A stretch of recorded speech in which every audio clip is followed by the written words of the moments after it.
Once upon a time, there was a girl, and she had such beautiful and long hair that everyone who saw her could not take their eyes off. The strands were so light, just golden. Therefore, they called her Goldilocks. For all her beauty, she was a very naughty little girl. Mom always allowed her to walk in the yard, but ordered her not to go into the woods behind their house. Goldilocks was very interested to know what is in that forest. And so, while Mother did not see, she somehow left the house into the forest.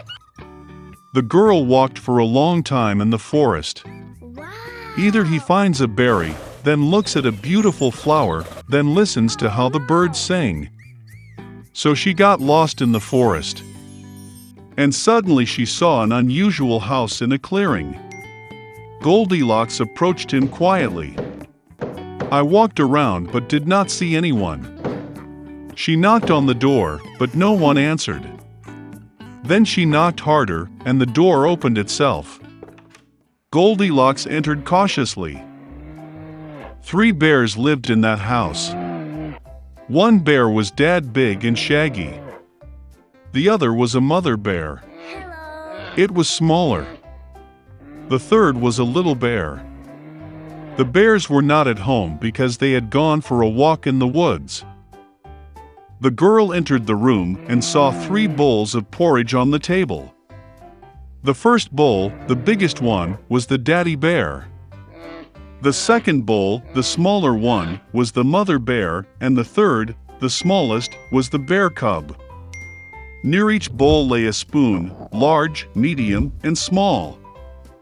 Goldilocks was so hungry that she first wanted to eat from a large bowl.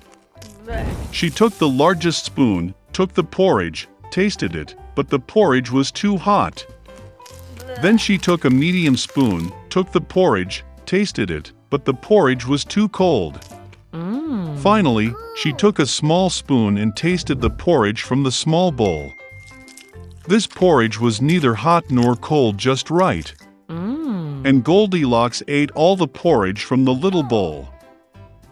After eating, the girl wanted to sit and saw 3 chairs near the stove, one large, another smaller, and the third, very small, with a little red pillow. First, she tried to climb into the largest chair, but could not. Then the girl tried to sit on the middle chair, but it was very hard and uncomfortable.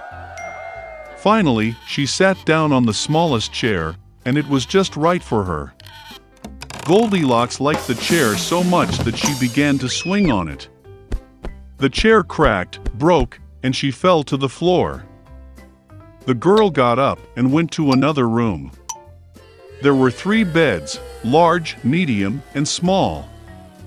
First, Goldilocks climbed onto the first bed, but it was too high and hard.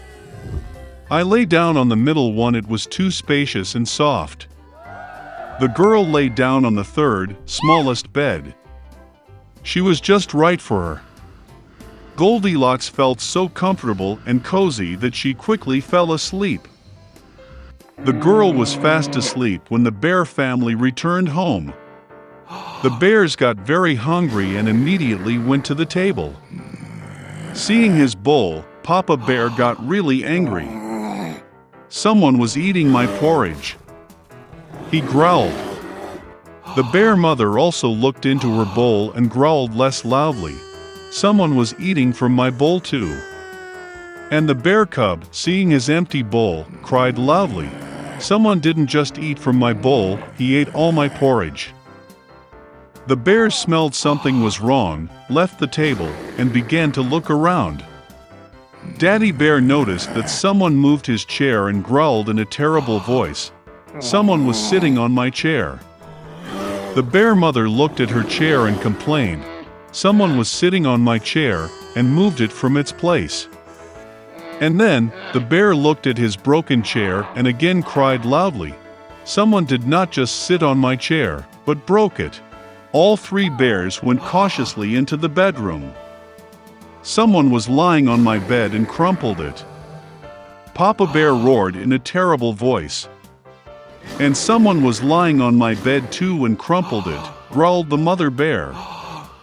The teddy bear looked at his bed and cried again. Someone was lying on my bed. And then he saw the girl and squealed in a thin voice, and still sleeps in her. Dad and Mom bears came to the bed and saw that a little girl was sleeping there. Goldilocks woke up from the cry of a bear cub, and was very frightened. There were 3 bears in front of her.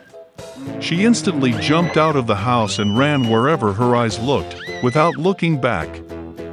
The girl ran for a long time. She was very tired, and then she saw her mother, who was looking for her missing daughter in the forest. Since then, Goldilocks always listened to her mother and did nothing without her permission. She became a very obedient, kind, and good girl. Lemuel Gulliver spent 5 whole months with his wife and children in England, but the craving for travel turned out to be stronger. So, having become the captain of the adventurer ship, Gulliver set off on another voyage. He recruited 50 crew members, but as it turned out, not all of the crew were honest people.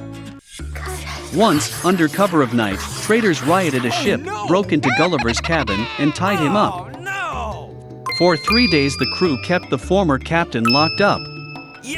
And on the 4th day, the traitors landed Gulliver on an unknown land, left him some provisions and sailed north. The former captain had no choice but to head inland. On the way, he met the tracks of horses, which gave Gulliver hope for an early rescue. Suddenly a humanoid figure appeared on the horizon. Gulliver narrowed his eyes and saw her. It was a strange-looking monkey with dark skin and curly hair. These animals had long claws on their paws. They looked so dangerous that Gulliver held his breath and leaned against the tree behind.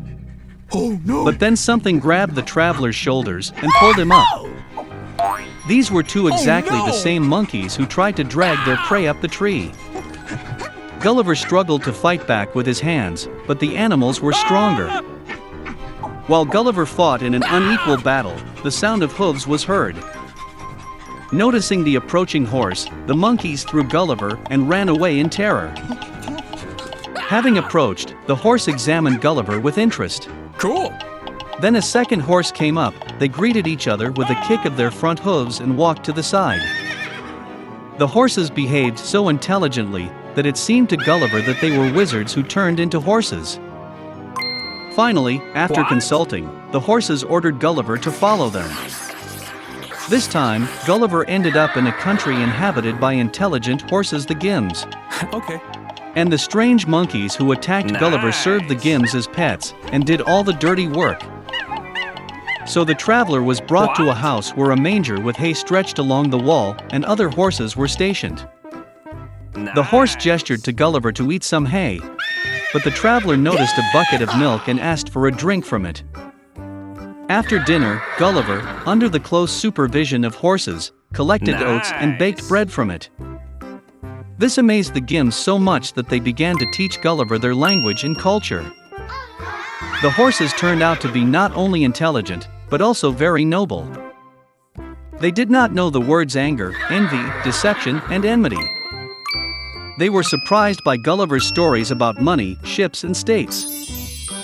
But most of all, the Gims were outraged by the fact that people allow themselves to ride horses. Over time, Gulliver became so imbued with love and respect for the Gims that he decided never to return to people again. However, every 4th year, a council of representatives was convened in the country, where they discussed the main state of affairs. Gulliver, as an ape-like creature, was not allowed to be present at the meeting.